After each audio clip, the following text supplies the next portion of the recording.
नमस्कार, आप सभी लोगों का स्वागत है राइस स्मार्ट हिंदी के प्लेटफॉर्म पर। आज एक बहुत इंपॉर्टेंट टॉपिक छंदों में मात्राओं की गणना कैसे करें। मेरे बहुत सारे विद्यार्थी परेशान रहते हैं कि भाई कोई भी छंद है उसको पहचाने कैसे उसके मात्राओं की गणना करें। तो इसको लेकर के एक छोटा सा वीडियो आपके पास आया हूं। हिंदी कविता में छंद 3 प्रकार के होते हैं, ठीक है।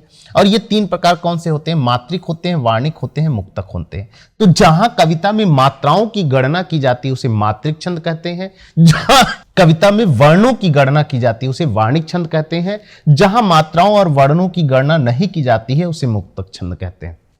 अब वर्णों के स्वर एवं व्यंजन, स्वर एवं व्यंजन में विभक्त किया गया है। स्वरों की मात्राओं की गिनती करने का जो नियम है वह आपको बता रहा हूं। नियम नंबर 1 याद रखिए। क्या नियम है भाई? स्वर किसे कहते हैं? जो वायु की उपस्थिति में आपके मुख से सांस एक समान मात्रा में जब निकलती है, किसी दूसरे वर्ण की आवश्यकता नहीं होती है, उसे स्वर कहते हैं। स्वर को भी 3 भागों में, 2 भागों में मुख्य रूप से बांटते हैं, ह्रस्व और दीर्घ। तो अगर कहीं किसी वर्ण में, किसी शब्द में अ, ई, उ की मात्राएं क्या होती हैं? हमेशा लघु होती हैं।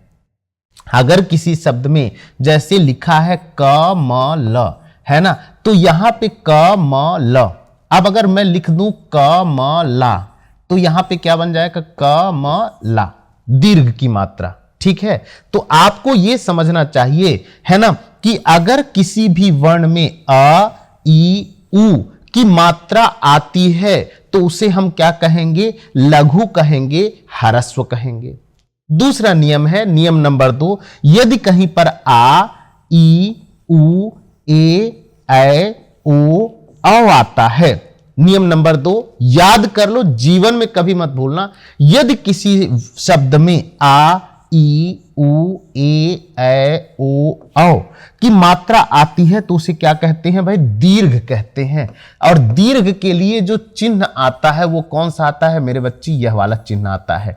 तो लघु और दीर्घ मात्राओं की गणना करने में हम लघु वर्णों को लघु के रूप में और 2 मात्राओं वाले वर्णों को 2 मात्रा के रूप में स्वीकार करते हैं। पहली बात, ठीक है। ये 2 बातें समझ में आ गई होंगी। अब आ जाओ, अगले पर आ जाते हैं। यदि हम दो है क से लेकर के ज्ञ तक व्यंजनों को लघु मानते हुए इनकी मात्रा को 1 मानी गई है, ई और उ की मात्रा लगने पर भी इनकी मात्रा को लघु ही माना जाता है। अगर किसी भी वर्ण में कोई भी ई की मात्रा हो या उ की मात्रा हो तो भी यह लघु के रूप में स्वीकार किए जाते हैं, इनकी मात्रा लघु मानी जाती है।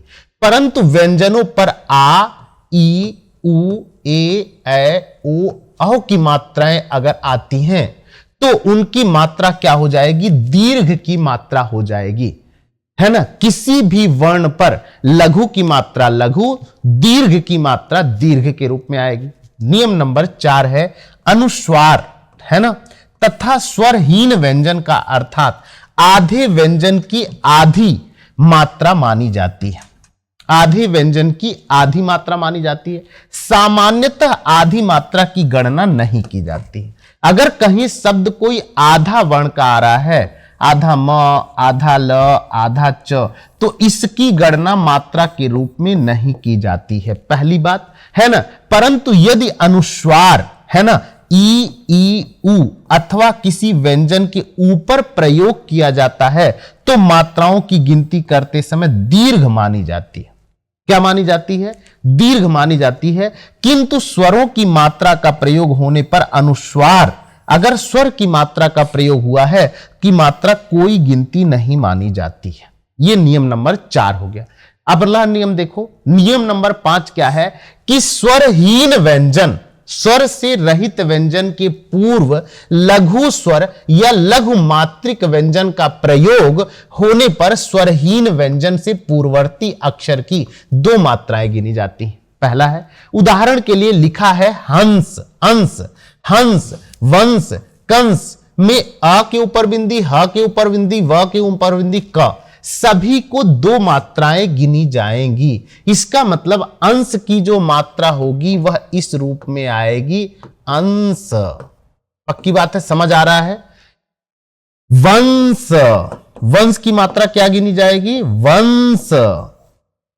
ठीक है, की मात्रा 2 मात्राएं गिनी जाएंगी। ठीक है, अच्छा, रंभा, कुत्ता, दिल्ली इत्यादि की मात्राओं की गिनती करते समय अ, र, क तथा दी की 2 मात्राएं गिनी जाएंगी। किसी भी स्थिति में अदच, छ, म, भा, ता और लल्ली के तीनों मात्राएं नहीं गिनी जाएंगी। इसी प्रकार त्याग, मलान, प्राण आदि शब्दों में त्या, मला, प्रा में, है ना, स्वरहीन व्यंजन होने के कारण इनकी मात्राएं 2 ही गिनी जाएंगी, 2 ही मात्रा गिनी जाएगी। पक्की बात है।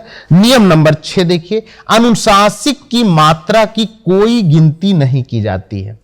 यदि किसी शब्द में अनुनासिक है, अनुनासिक वर्ण है, जैसे हंस शब्द है, तो हंस में 2 ही लगेगा, इसकी अनुनासिक की कोई मात्रा नहीं गिनी जाएगी। विहंस, हंसना, आंख, आंख में क्या होगा? आंखा ही होगा, यह नहीं होगा कि इसकी कोई मात्रा होगी। बात समझ में आई? पाखी, चांदी, इन शब्दों का अनुनासिक का प्रयोग होने के कारण इनकी कोई मात्रा मानी जाती है, नहीं मानी जाती इनकी कोई मात्रा। नियम नंबर 6 हो गया आपके पास। नियम नंबर 7 है, अनुनासिक के सामान्यतः चंद्र बिंदु का प्रयोग किया जाता है, जैसे सांस।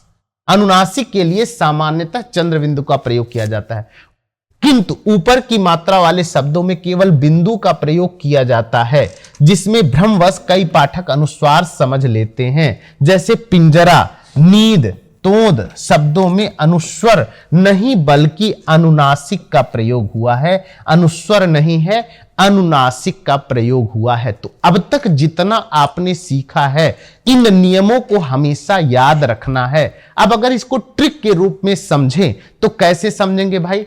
आ, ई, उ, री तथा इससे युक्त वर्ण लघु होते हैं, जैसे अ, सो, क, उतना, उ, त, ना, कृपा, कृपा, पक्की बात है ना? ऋण, ठीक है, उत्तराया, उतराया, समझ आ रहा है? कितना, कितना, कितना, पक्की बात है। तो अगर किसी शब्द में इसमें युक्त वर्ण लघु के रूप में माने जाते हैं। अब देखिए, आ, ई, उ, ए, ओ, औ, ओ, तो जैसे आ, रा, म, नीति, नीति, नीति, सुक्ति, औरत, औरत।